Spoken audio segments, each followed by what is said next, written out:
আরে ওয়াও, কত সুন্দর ডানা, ওটা আমাকে দিয়ে দাও। আরে না না, ওটা আমাকে দিয়ে দাও। আরে রিয়া, এটা তুই নে। আরে ওয়াও, কত সুন্দর লাগছে আমাকে। আরে রিয়া, এই প্রতিশোধ তো আমি তোর কাছ থেকে নিবই। এই তো রিয়া এখানে শুয়ে আছে, আমি এবার এই কালো মেডিসিনটা ওর গায়ে ঢেলে দিই। এই তো সে আমার মতো হয়ে গেছে। এবার আমি এই ওষুধটা খেয়ে রিয়ার মতো হয়ে যাই। আরে আমাকে কত সুন্দর লাগছে।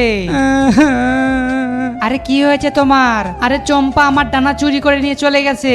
আরে এই তো একটু বাইরে যাই। আরে চম্পা দাঁড়াও, তুমি কেন এই ডানা নিয়েছো? তাড়াতাড়ি দিয়ে দাও। আরে আমি তো রিয়া, আর কখনো এটা রিয়ার কাছ থেকে নিবি না। আরে রাজু আমাকে চিনতেই পারলো না। আরে রাজু আসতেছে, অভিনয় শুরু করে দিয়ে।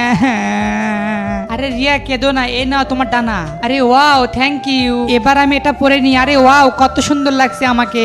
আরে রিয়া সত্যি অনেক সুন্দর লাগছে। আরে চম্পা তো আমার রূপ নিয়েছে, আর চম্পার রূপ আমাকে দিয়েছে। আরে এই তুই তো চম্পা আর আমি তো রিয়ে। আরে রাজু দেখো, আমি রিয়ে আর ও চম্পা। আরে তুই সর এখান থেকে, তুই মিথ্যা কথা বলছিস। ঠিক আছে, দেখ কেমন লাগে। তারপর রাজু রিয়ার সাথে এমন কিছু করে তা দেখার আগে সবাই তো নষ্ট গান বাজনা ভিডিওতে লাইক সাবস্ক্রাইব করে। আজ দেখবো কারা কারা এই সুন্দর ছবিটি দেখে লাইক সাবস্ক্রাইব করে। আর হাতে সময় থাকলে কমেন্টে আল্লাহু আকবার লিখে যাও। আরে এই তুই বেরিয়ে যা। তারপর রাজু রিয়াকে বের করে দেয়। তো বন্ধুরা তোমরাই বলো, রাজু কি ঠিক করেছে?